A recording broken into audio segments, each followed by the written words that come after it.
Morning, Todd Peak Appliance here, looking at a KitchenAid dishwasher with a bad water valve. So this one here was a pretty basic diagnosis. Now the complaint was no water, so I knew that going into it. When I turned on the machine, it just was made a noise. Grrr. Kind of sounds like a lock motor, but you could tell.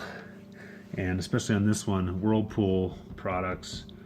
This KitchenAid here, when you turn it on, it has a bit of a delay right out of the gate, and then it calls for water, and it was grrr, giving me that noise. So the first thing I did is I pulled the kick panel off because I knew it was a no water situation. I'd be messing around under here potentially. So I just, before I start turning any screws or mess with any tools, I turn the machine on, see what it's actually doing or not doing.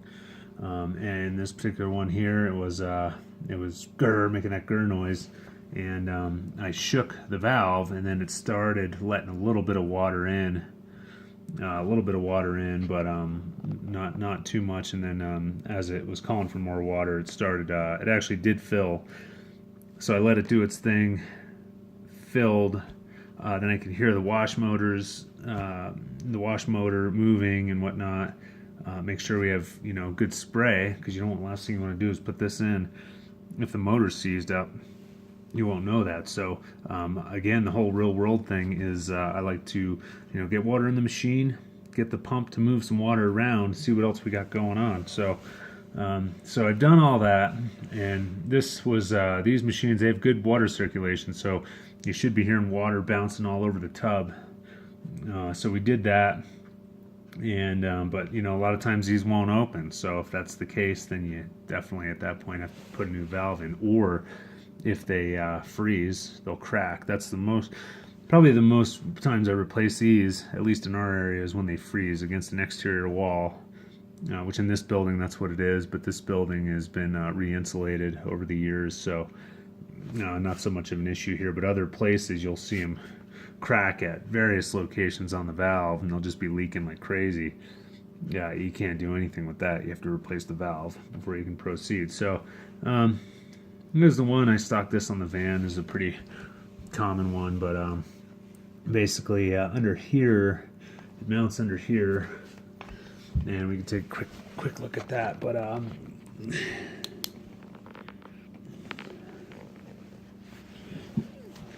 so we've got this black hose here. It has a spring clamp. Now I'm pretty gentle with these. They don't clamp too tight, so I just use the minimum amount of pressure to get that clamp off. That way it restores some of its value. And the hose kind of stays on this little barbed inlet fitting, so as far as pulling off or leaking, it is potential. I don't know if I've ever seen one of those leak like that, but again, less pressure on the spring clamp, and then you'll ensure that it'll seal up for you again. So I turn the water off under the sink. Still a little bit left in the valve. Now this one here, I don't know why people do this, and this may have been why it failed in the first place, but this is compression, and it's got a grommet on it. So you don't need to tape these. This, by the way, was hand tightened, so that was leaking as well. The second I took the valve off, it started leaking a little bit. So there's no need for that. You get Teflon in here. You got to be careful when you tape these things. So this one here is a pipe fitting though, so that one we will go ahead and tape. And these valves they're pretty inexpensive. Kind of the joke in the industry is that it's a 3-month product. Typically they last longer than that, but they can fail. Can and will fail. So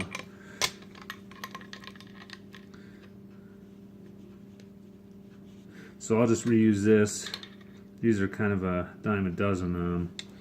I just don't feel like going back down to my van now, so I'll just reuse this. They come with most of the supply line kits that you'll get. There's this type, and then there's a hose type. So again, it depends on the valve, or sorry, the supply line that you get. But this valve, essentially, it just has these two tabs here, because it's too hard to see under here, under the kick. But basically, it goes up into place, and it slides into the cabinet. You put a set screw in here. It's pretty slick system. Most of them have some sort of a mounting system like that. But so here's the old one. That one's done. Clean this one up a bit, retape it, and put it in.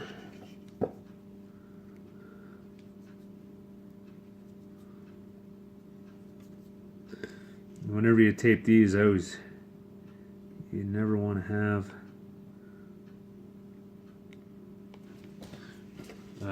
have stuff hanging off the end of the thread, because that can go in and get in the valve and potentially clog it up, which again may have happened with this one. But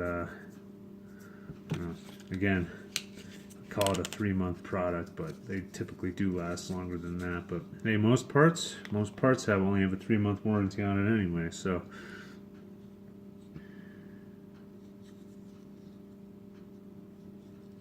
okay, you want to tape this in the direction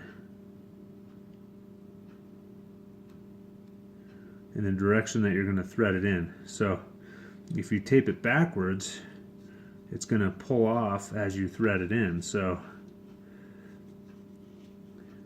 I use this yellow tape as well, because this is good for LP and natural gas. So if I ever need that, although I like using the dope type, the paste. I like using the paste for gas fittings, but this is approved, and it pretty much works on everything. So rather than carrying 2 different types of tape in my bag, I just carry the one and use it for everything. So and then you just carefully thread that in. So we want it to situate in that direction. So because that's where the water line comes from. You can change these around a little bit, but we want that direction. And I'm going to go ahead and throw a couple good cranks on it for good measure.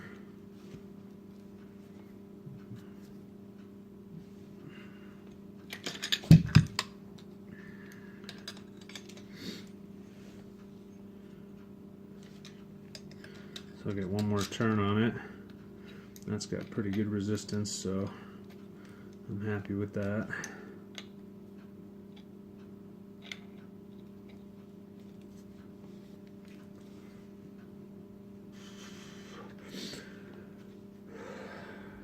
So it's pretty tough thread, but we're in the same direction. I'll just check in here one last time for stuff I don't see anything. I thread these on typically, well, most of the time you can move them, but this one,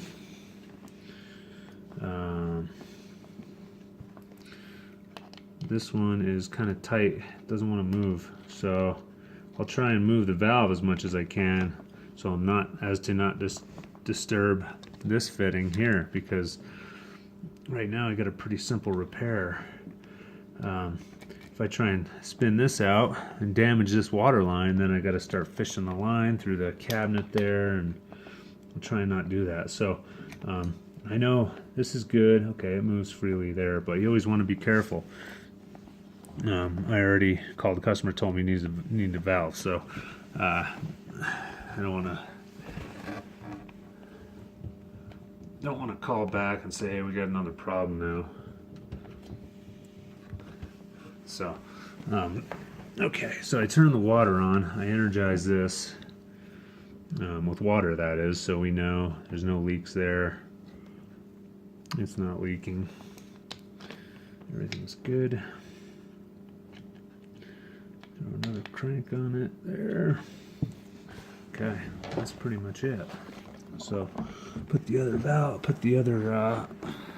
connector on. Now this one here, I'm just doing it by feel, so pretty hard to actually look at it. I can probably hold it once we get this all situated, but you can kind of see what's going on there.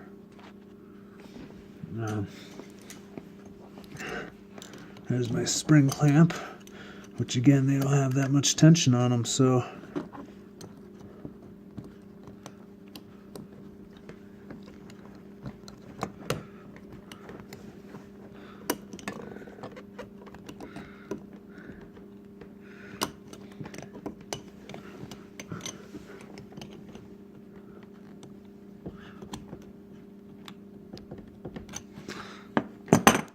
okay, that's on. Put my electrical line. Notice, well, you can't see it from there, but there's quite a bit of, there's a fair amount of mouse poop under here. People tend to freak out on that, and I don't like to clean it out or anything, because then that's when you get into the mouse poop dust and whatnot, and that's what gets people sick. So that's it. Open it up. Go ahead and start our cycle and then see what we got. So I started the cycle. It pauses now. It's filling nice and quiet. You can see the job that we just did there. Of course, it's not in place yet. I just want to test it, run some water through it, make sure there's no leaks. No leaks. And that's it. So it's filling right now. You can hear the resistance. It does make a bit of a grrr noise as it is an electronic component. I know there's water going through it. I can hear it. I can hear it in here filling too. So that's it for today, and I hope that helps you out. And give us a thumbs up, like us, subscribe, do all that stuff. Any comments are welcome as well. Have a good day.